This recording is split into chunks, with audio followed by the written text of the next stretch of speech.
بسم اللہ الرحمن الرحیم الحمد للہ الذی جعلنا من المتمسکین بولایت امیر المؤمنین علی ابن ابی طالب علیہ السلام اللہم ایک نعبد و ایک نستعین الصلاة والسلام بالتحیۃ والاکرام علی اشرف الانبیاء والمرسلین وأولاده الطيبين الطاهرين المعصومين ثم الصلاة والسلام على الصديقة المباركة الرازية المرزية عالمة غير معلمة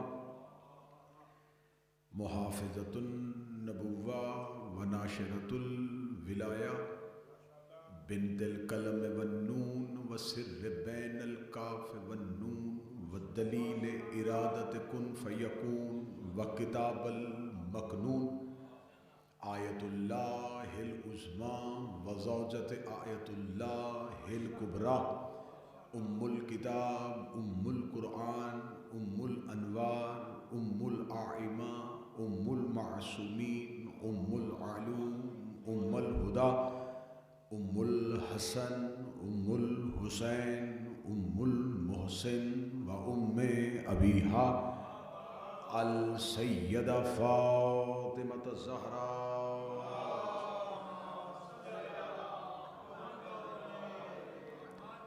ولعن اللہ تعالی علی اعدائہم اجمعین بسم اللہ الرحمن الرحیم انا فتحنا لک فتحا مبین صلوات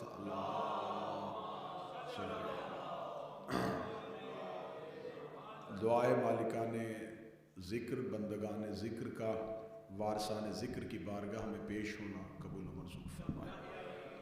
آقازادی آج کی اس مجلس جو فاتح شام شہزادی کی دہلیز اقدس پہ خیرات کے لیے ہے، میرا مالک بارہویں آقا و مولا اس عبادت کو قبول و منظور فرمائے۔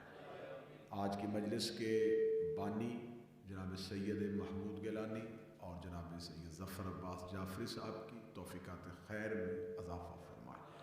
جتنے بھی آپ مومنین و مومنات مولا کی بارگاہ میں شہزادی کا پرسہ دینے کے لیے حاضر ہوئے ہیں، شہزادی ہم تمام کا پرسہ اپنی بارگاہ میں قبول و منظور فرمائے۔ آقازادی آپ کی نسلوں کو مولا حسین کا عزادار فرمائے۔ مومن مخصوص بابا جی آگے تشریف لیں، بسم اللہ۔ مومن جتنے بھی مومنین بیمار ہیں اور ایک مومنہ زامن شاہ جی کی دادی ہیں، علی عابد شاہ صاحب کی والدہ ہیں، وہ علیل ہیں، دعا فرمائے شہزادی کی عزت کا صدقہ میرا مالک انہیں آج کی شب مکمل صحت عطا فرمائے۔ اور جو بھی مومنین بیمار ہیں جن کے نام ہم ممبر پہ نہیں لے سکتے لیکن آپ زبانوں پہ یا ذہنوں میں سوچ کے بیٹھے ہیں، تو میرا مالک ان تمام کو صحت کامل و عاجلہ نصیب فرمائے۔ اس امام بارگاہ کے متعلقین، اس امام بارگاہ کے منتظمین اور خادمین کی توفیقات میں اضافہ فرمائے۔ بارہویں آقا اور مولا کے ظہور میں تاجیل فرمائے۔ دعاؤں کی قبولیت کے لیے ممکنہ حد تک بلند آواز میں صلوات تلاوت فرمائے۔ اللہم صلی علی محمد و آل محمد۔ جیسا کہ آپ تمام احباب یقینی طور پہ یہ جانتے ہیں کہ آج کی مجلس مخصوص و منسوب ہے ملکہ ملک بقا اور بانی رسم عزا فاتح شام پاک شہزادی کے ذکر کے ساتھ۔ بعض کیونکہ عقائد اور فضائل کی تشہیر کا تعلق ممبر سے ہے، اور کچھ ایسی شخصیات ہیں جن کو ممبر پہ فضائل کے حوالے سے فراموش کیا گیا، اور انہی ہستیوں میں سے ایک ہستی اس شہزادی کی ہے، کیونکہ جب بھی ممبر سے اس شہزادی کے ذکر کیا گیا تو مصائب کی صورت میں کیا گیا، لہٰذا یہ طے پا گیا کہ شاید یہ ہستی جو ہے اسے صرف ہم مصائب کی صورت میں یاد کر سکتے ہیں۔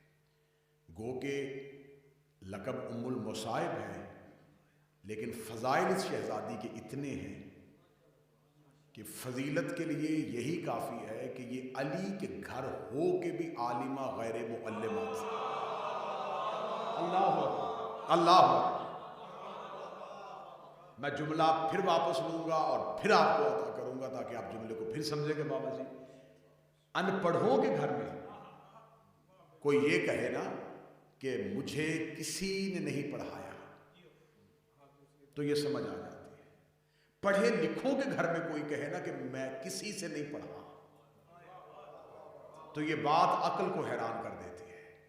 اس شہزادی کا لقب ہے عالمہ غیر معلمہ۔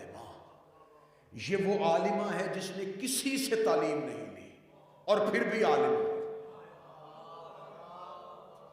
یعنی کہ یہ خالق نہج البلاغہ کے گھر رہتی ہے ہائے، اور پھر بھی عالمہ غیر معلمہ، جس کے گھر میں سید المرسلین ہے، صاحب منبر سلونی ہے، سیدت نساء العالمین ہے، لوح محفوظ کا مطالعہ کرنے والا حسن جیسا قاری، نو کے نیزہ پہ قرآن پڑھنے والا حسین جیسا قاری، ان تمام ہستیوں کے باوجود جو کسی سے علم نہ لے، علم جس کی ذات کا خاصہ ہو، اسے فاتح شام شہزادی کہتے ہیں۔ اور خصوصاً مجالس میں اس بی بی کا تذکرہ اس لیے کرنا چاہیے، یہ مجلسیں صدقہ ہیں جو اس شہزادی کی، یہ عزاداری، یہ رسم عزا، یہ سیاہ لباس، یہ ماتم، یہ رونا، یہ آنسو، یہ کربلا کی تشہیر کی بانی جناب سید ہے۔ کربلا چھپ جاتی اگر سید نہ ہوتی، کربلا ذہنوں میں آ ہی نہ سکتی اگر یہ شہزادی نہ ہوتی۔ اب اس شہزادی کا تذکرہ کرنا ہے اور مجھے اس شہزادی کی شجاعت پڑھنی ہے۔ بابا جی، اکثر لوگ کہتے ہیں کہ علی کی بہادر بیٹی، لفظ بہادر بی بی کے لیے استعمال نہیں کیا جا سکتا کیونکہ امیر المومنین فرماتے ہیں کہ بہادری عورت کی خامی ہے،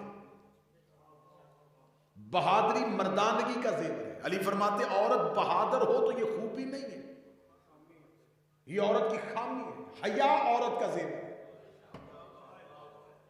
مردانگی میں بہادری ہے، مرد بہادر ہونا چاہیے، عورت صاحب حیا ہونی چاہیے۔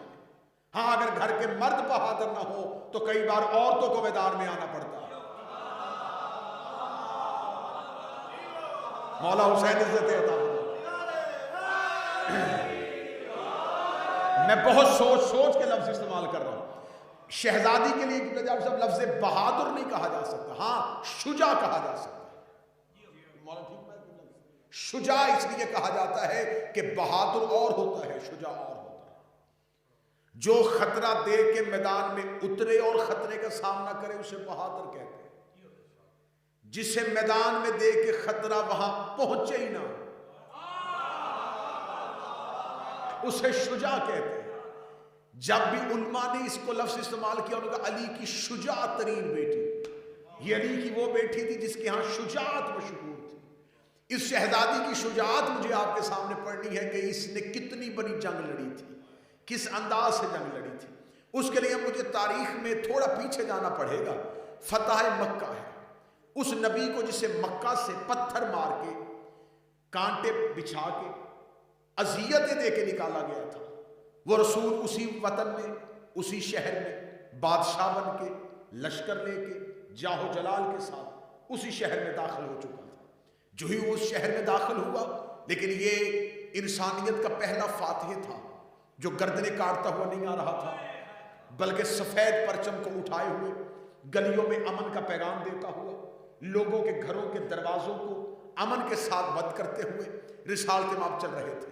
مکہ فتح ہو چکا تھا، جنہوں نے سب سے زیادہ اذیتیں دی انہیں قیدی کر کے رسول کے سامنے کھڑا کر دیا گیا تھا۔ یہ تاریخ انسانیت کا ایسا موڑ تھا جس میں دیکھا انسانیت نے کہ یہ پہلی فتح تھی، یہ پہلی جنگ تھی جو بغیر تلوار کے ہوئی، جہاں گردنیں نہیں کٹی، جہاں خون نہیں بہا، اور جو سب سے ازلی ترین دشمن تھے صرف نبی کے نہیں، نبی کے دادا کے، نبی کے خاندان کے، انہیں نبی کے سامنے کھڑا کر دیا گیا۔ چھوٹے قبیلے والوں نے پہلے ہی لمحے میں اسلام قبول کر لیا۔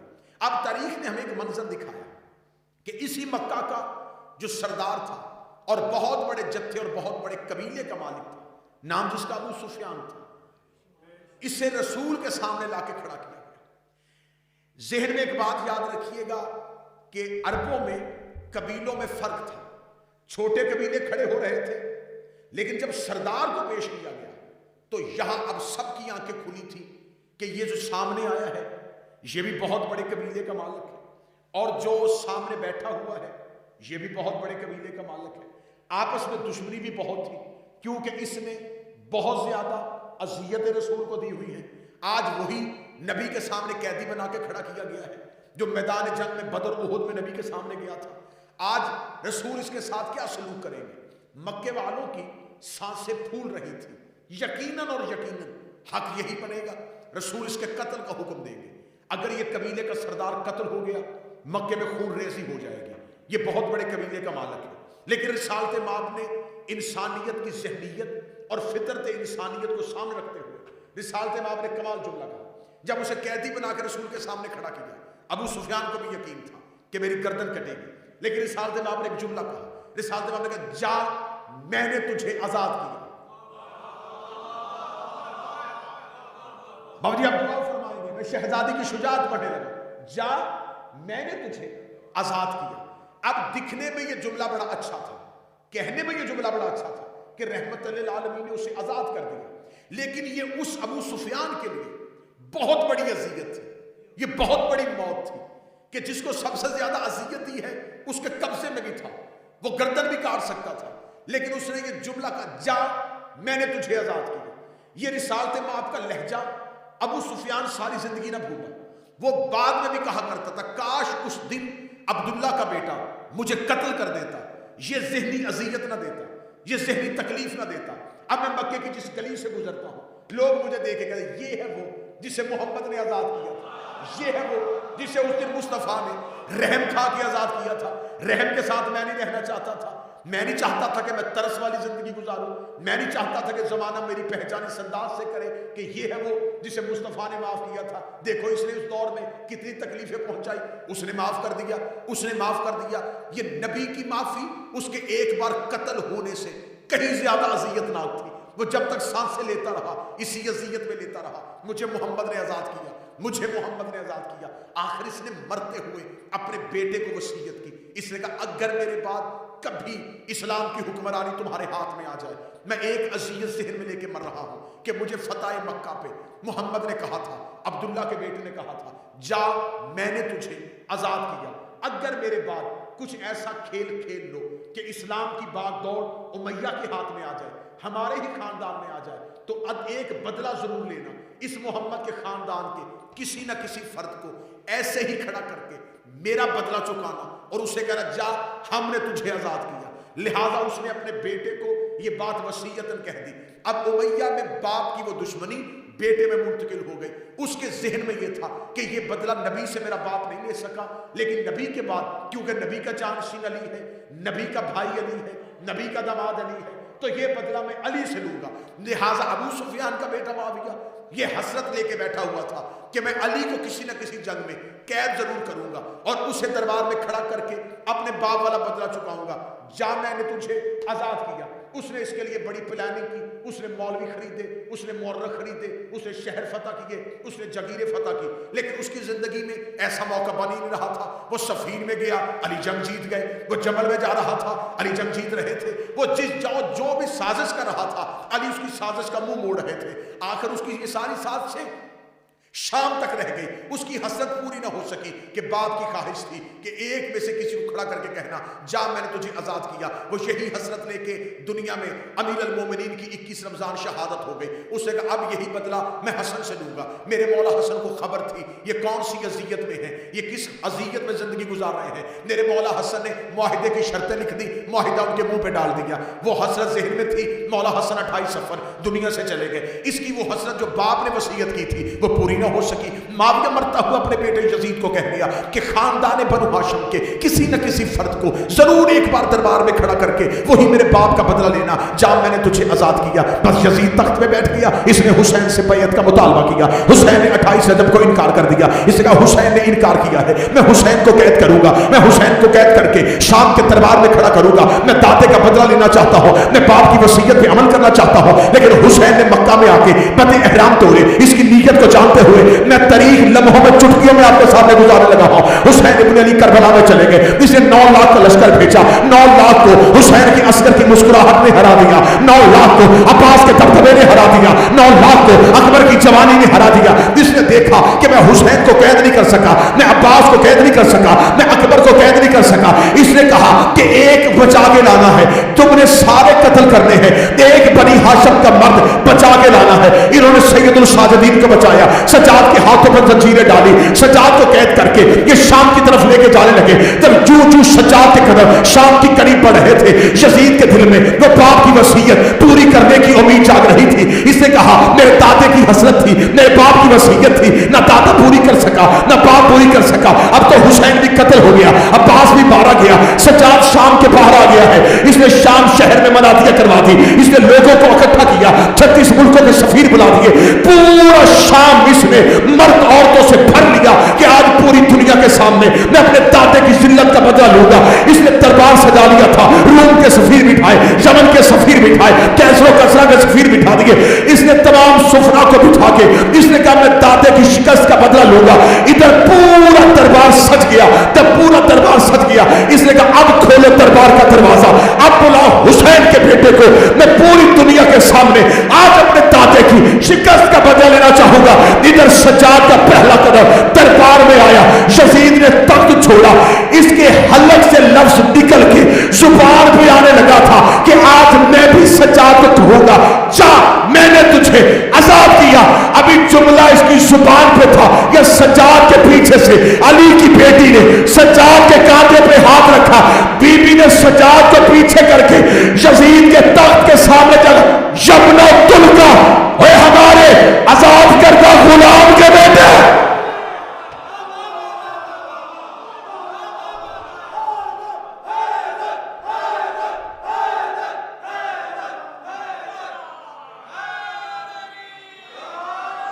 اے ہمارے آزاد کر رہا,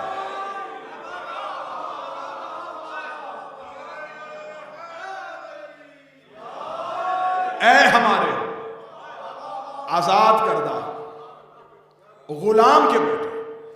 وہی بات جو نانا نے مکہ میں کہی تھی, نواسی نے شام میں کہہ دی. نانے نے بھی بغیر لڑائی کے مکہ فتح کیا تھا, اور سب سے بڑے دشمن کو آزاد کیا تھا. نواسی نے دربار میں کھڑے ہو گا, اور ہمارے آزاد کردہ غلام کے بیٹے. آپ کیا سمجھتے ہیں کہ اس لفظ میں کوئی طاقت نہیں تھی؟ اس نے جو لوگ اکٹھے کیے تھے انہوں نے مکہ نہیں دیکھا تھا. اس کے باپ نے 70 سال مسلسل باپ اور دادا تاریخ لکھواتے رہے تھے, مورخ خریدے ہوئے تھے, قلم خریدے ہوئے تھے. انہوں نے صرف امیہ کی تعریفیں لکھوائی تھی, صرف اپنے خاندان کی تعریفیں لکھوائی تھی. لہٰذا دنیا کی 1/3 اکثریت کو مکے والا دین پتہ ہی نہیں تھا, مدینے والا دین پتہ ہی نہیں تھا کہ مکہ میں فتح کیسے ہوئی تھی, رسول نے کس کس کو معاف کیا تھا, بدر میں کیا ہوا تھا, احد میں کیا ہوا تھا, مدینہ میں کیا ہوتا رہا, علی کا علم کیا تھا. لوگ اس سے واقف ہی نہیں تھے کیونکہ انہوں نے تاریخ خود لکھوائی تھی. جب بی بی نے پہلا جملہ کہا نا آزاد کردہ غلام کے بیٹے, پورے دربار میں لوگوں نے کان میں کہا کس نے کس کو آزاد کیا تھا. یہ جو بی بی ابھی بولی ہے, اس نے اس دور کے بادشاہ کو کہا آزاد کردہ غلام کے بیٹے. کس نے کس کو آزاد کیا تھا؟ اس نے یہ جملہ کیوں کہا؟ ابھی آوازیں کانوں میں جا رہی تھی. یہ علی کی بیٹی اس کے تخت کے سامنے کھڑی تھی. بی بی نے کہا میں بتاتی ہوں ہم نے کس کس کو آزاد کیا تھا. یہ کہنے کے بعد بی بی کہتی ہے اب تو بولے گا یا میں بولوں. یہ کہنے کے بعد شہزادی نے کہا ذرا پڑھ اپنے خاندان کا شجرہ. میں پڑھتی ہوں اپنے خاندان کا شجرہ. اتنا کہنا تھا, اس نے فوراً اونچی آواز میں لوگوں کو بٹھانے کے بعد کہا دیکھو میں تمہیں بتاتا ہوں یہ کیوں کہہ رہی ہے. اس لیے معذاللہ یہ جملے تھے اس کے دربار میں. اس نے کہا اس لیے کہ اس کا نانا جادوگر تھا, اس نے مکہ میں جادو کے ذریعے اپنا منوا لیا تھا. اس دور کے لوگوں کے پاس